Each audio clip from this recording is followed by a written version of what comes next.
Hello दोस्तों, कैसे हैं आप सब। Welcome to Aafin Khan classes. तो आज हम अपना फिर से एक नया चैप्टर शुरू करने वाले हैं सिविल सब्जेक्ट का। और हमारे चैप्टर का नाम है स्टार्टअप एंड इट्स रजिस्ट्रेशन। हमने अपने पिछले वीडियोस में एक एक्ट को ख़त्म किया था, एलएलपी एक्ट 2008। और आज हम अपने सेकंड चैप्टर यानी कि हमारे जो बुक का ये चैप्टर है, ये चैप्टर नंबर 4 है। और इस चैप्टर को हम शुरू करने वाले हैं जिसका नाम है स्टार्टअप एंड इट्स रजिस्ट्रेशन। सबसे पहले हम इस चैप्टर के बारे में समझ लेते हैं। स्टार्टअप्स एंड इट्स रजिस्ट्रेशन का मतलब होता क्या है। देखिए, स्टार्टअप एंड इट्स रजिस्ट्रेशन का मतलब है, सबसे पहले समझते हैं स्टार्टअप का मतलब क्या होता है। स्टार्टअप का मतलब तो हम सबको अच्छे से ही पता होगा, लेकिन किसी को प्रॉपर मीनिंग अच्छे से पता नहीं होता। तो चैप्टर शुरू करवाने से पहले इसके सबसे पहले हम बेसिक बेसिक चीज़ें पढ़ेंगे। आज की वीडियो थोड़ी छोटी होगी क्योंकि आज हम इसके इंट्रोडक्शन के बारे में पढ़ेंगे कि स्टार्टअप का मतलब क्या होता है, कैसे स्टार्ट हुआ, किसने स्टार्ट किया और इसके क्या क्या बेनिफिट्स होते हैं। तो आज मैं इसके सिर्फ बेसिक पार्ट्स पढ़ाऊंगा। तो बिना कुछ देरी किए चलो शुरू करते हैं अपने चैप्टर को। तो दोस्तों, सबसे पहले हम देखते हैं कि स्टार्टअप का मतलब होता क्या है। देखो, स्टार्टअप का मतलब होता है कोई नई बिजनेस को करना, या फिर स्टार्टअप का मतलब होता है इनोवेशन। क्या स्टार्टअप का मतलब होता है इनोवेशन।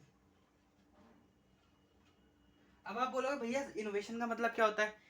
इनोवेशन का मतलब होता है इन्वेंट करना या फिर कोई नई चीज को बनाना। अब जैसे मान लो कि कोई नई चीज इन्वेंट हुई है जो कि हेल्प करे किसको, पब्लिक को। जो कि स्टार्टअप का मतलब होता है इनोवेशन। इनोवेशन का मतलब होता है टू, जो कि सॉल्व करे किसकी प्रॉब्लम को, solve the problem of public. ठीक है। देखो, स्टार्टअप का मतलब क्या होता है इनोवेशन।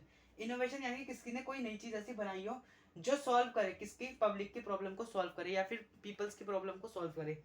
जैसे कि हमारे इंडिया में प्रॉब्लम्स की कमी नहीं है। हर जगह छोटे छोटे प्रॉब्लम है जिसकी वजह से एक आम आदमी जो होता है परेशान होता है। तो हमारे इंडिया में जो स्टार्टअप जो मतलब यंगस्टर्स होते हैं जो स्टार्टअप करते हैं, वो इसी चीज़ में दिमाग लगाते हैं कि उनके प्रॉब्लम का से रिलेटेड ऐसी कौन से प्रोडक्ट को बनाया जाए जो उनकी प्रॉब्लम को सॉल्व करे। अब स्टार्टअप के लिए ये चीज़ एक ज़रूरी शर्त होती है कि वो एक इनोवेशन होनी चाहिए या फिर एक नई चीज़ में होनी चाहिए जो कि सॉल्व करे किसके प्रॉब्लम को, पब्लिक के प्रॉब्लम को सॉल्व करे। स्टार्टअप के नाम पे हमारे जो दिमाग में सबसे पहला वर्ड आता है वो आता है शार्क टैंक। शार्क टैंक में जैसे दिखाते क्या है, शार्क टैंक में दिखाते हैं कि जो इनोवेटर्स होते हैं, क्या इनोवेटर्स होते हैं या फिर जो स्टार्टअप एंटरप्रेन्योर्स होते हैं, वो अपने स्टार्टअप को इनोवेशन को लेकर आते हैं या फिर अपने स्टार्टअप आइडिया को लेकर आते हैं और जो शार्क टैंक में शार्क्स को प्रेजेंट करते हैं कि हमारा ये स्टार्टअप है या फिर ये हमारी इनोवेशन है जो पब्लिक के जो पीपल्स के प्रॉब्लम को इस तरीके से सॉल्व करेगी। शार्क्स क्या करते हैं, उनके प्रॉब्लम को सुनते हैं और और उस पर फंडिंग करते हैं अगर उनको अच्छा लगता है तो उसी तरीके से हमें इस वर्ड से समझ आता है स्टार्टअप का मतलब कि स्टार्टअप का मतलब क्या होता है इनोवेशन। इनोवेशन जो हेल्प करे किसकी, पब्लिक की हेल्प करे टू सॉल्व द प्रॉब्लम्स। अब इसके एग्जांपल में हमारे पास बहुत सारे एग्जांपल है, एग्जांपल आपके दिमाग में भी होंगे बहुत सारे। सबसे पहले हम जो एग्जांपल लेते हैं, सबसे बड़ा एग्जांपल वो है जोमेटो। क्या, जोमेटो का एग्जांपल लेते हैं। देखो क्या है, जोमेटो भी एक स्टार्टअप है। अब जिसने जोमेटो बनाया होगा उसको क्या आइडिया आया होगा कि ऐसा कोई ऐप होना चाहिए जो लोगों को घर बैठे बैठे खाना प्रोवाइड कराए, खाना प्रोवाइड करे, लोगों को चल के रेस्टोरेंट तक जाने की जरूरत ना पड़े। तो ये जैसे कि हम लोग जो होते हैं बहुत सारे ऐसे ऐसे जगह पे चले जाते हैं जहाँ पे रेस्टोरेंट बहुत बहुत दूर होता है, या फिर कई बार क्या होता है कि रात के देर रात भूख लगती है, तो ये भी एक प्रॉब्लम होती है। तो उस प्रॉब्लम को देखते हुए जो जोमेटो के ओनर है या फिर जो उनके फाउंडर है उन्होंने क्या निकाला, एक जोमेटो ऐप को निकाला जो घर बैठे बैठे आपको क्या देंगे, एक फूड सर्विस प्रोवाइड करेंगे। फिर उसके बाद उसी तरीके से एक और है हमारे पास शादी.com। शादी.com भी एक नया कॉन्सेप्ट है कि ऑनलाइन दूल्हा मिल जाएगा या फिर ऑनलाइन दुल्हन हो जाएगी, मिल जाएगी। यानी कि शादी के लिए लोगों को इधर जो लड़के लड़की को ढूंढने के लिए लोगों को इधर उधर भटकने की जरूरत ही नहीं है, उनको घर बैठे बैठे वो फोन पे सर्च कर सकते हैं। शादी.com का ये कॉन्सेप्ट है, ये भी एक नया तरीका था। इसी तरीके से ओला उबर। क्या, ओला उबर कि हम बहुत देर तक खड़े रहते हैं, हमें गाड़ी रिक्शा मिलता नहीं है, बहुत ज़्यादा परेशान होना पड़ता है। अगर गाड़ी रिक्शा मिलता है तो उनसे किराए के लिए मिचमिच करना। तो उसका एक सॉल्यूशन निकालते हुए जो ओला उबर के ओनर है उन्होंने क्या निकाला, ओला और उबर की ऐप निकाली। इसी तरीके से हमारे पास बहुत सारे एग्जांपल्स हैं। बिग बास्केट, स्विगी, इंस्टामार्ट जो मतलब घर बैठे बैठे हमें ग्रोसरी प्रोवाइड करवा रहे हैं। इसी तरीके से हमारे पास बहुत सारे यानी कि लाखों लाखों तो नहीं, बहुत सारे स्टार्टअप के आइडियाज एग्जाम्पल्स हैं जो कि हमारे इंडिया में खुले भी हैं और सक्सेसफुल हुए हैं।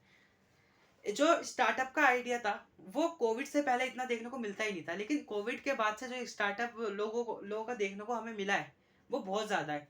यानी कि जो स्टार्टअप का जो प्रचलन चला है वो कोविड के बाद बहुत ज़्यादा चला है, और गवर्नमेंट भी इसके ऊपर बहुत ज़्यादा जोर देती थी।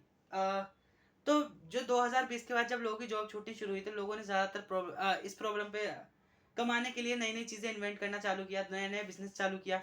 तो इसी को जब से क्या बोलते हैं हमारे स्टार्टअप का बढ़ना चालू हुआ।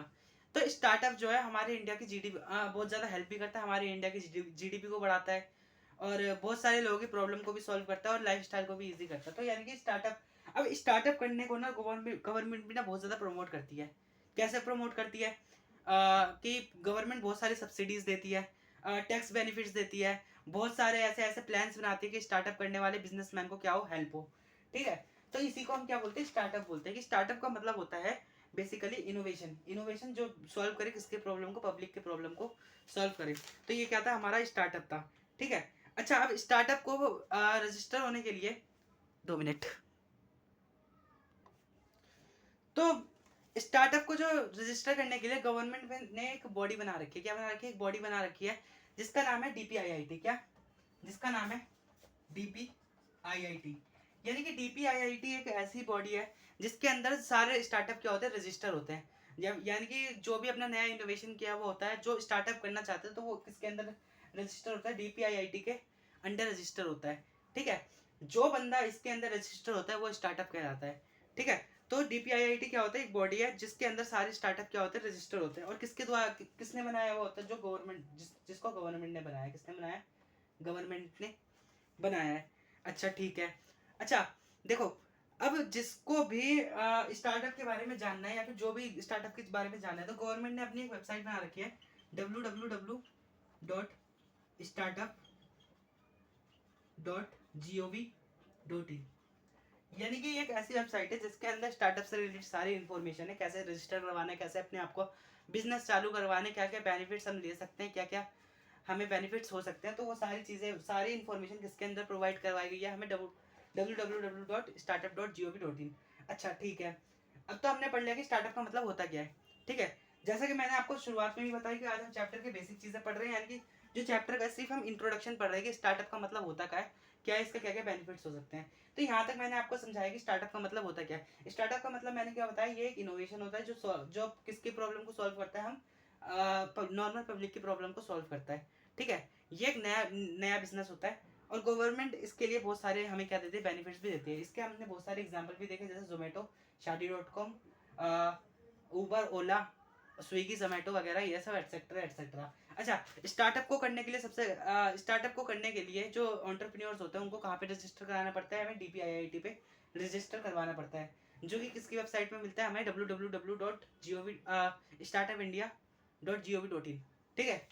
अच्छा सॉरी, वेबसाइट का स्टार्टअप इंडिया है, वेबसाइट का नाम मेरे से गलती हो गई थोड़ी, www.startupindia.gov.in। ठीक है, तो वेबसाइट का क्या नाम है, www.startupindia.gov.in। ठीक है, इस वाली वेबसाइट पर जाके हमें क्या करवाना पड़ता है, स्टार्टअप को रजिस्टर करवाना पड़ता है और फिर हम क्या करते हैं, अपने स्टार्टअप स्टार्ट कर सकते हैं। अच्छा ठीक है, ये सब तो हो गया। अब इसके बाद सब बोलते हैं कि भैया जो स्टार्टअप को इतना वो मिल रहा है तो स्टार्टअप के कुछ तो बेनिफिट्स होंगे।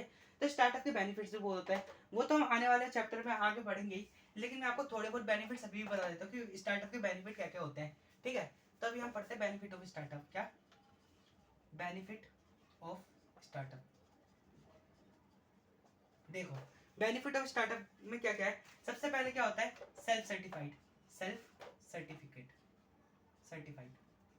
देखो, जो भी बिजनेस को शुरू करने के लिए जो सर्टिफिकेट होता है उस पर साइन सिग्नेचर लगता है किसी प्रोफेशनल के, लेकिन गवर्नमेंट ने एंटरप्रेन्योर्स को इतनी छूट दे रखी है कि अगर आप कोई स्टार्टअप करते हैं तो उस पर आप खुद से साइन कर सकते हैं। क्या कर सकते हैं? खुद से अपने सिग्नेचर कर सकते हैं अपने पेपर्स पे। ठीक है, दूसरा जो हमारा बेनिफिट है वो है पेटेंट एप्लीकेशन। क्या? Patent application and IPR protection. यानी कि जो भी नए नए स्टार्टअप होते हैं उन पे हमें इजीली पेटेंट मिल जाता है और आईपीआर प्रोटेक्शन करा सकते हैं, क्योंकि वो नया प्रोडक्ट होता है। और गवर्नमेंट क्या करती है, उसे उसमें जल्दी जल्दी हमें पेटेंट भी मिल जाता है गवर्नमेंट के हेल्प से, और हमें आईपीआर प्रोटेक्शन भी मिलती है। फिर हमारा अगला बेनिफिट है income tax exemption. Income tax exemption, ठीक है। फिर इसके बाद हमारे पास हमारा अगला वो है बेनिफिट इजी वाइंड अप।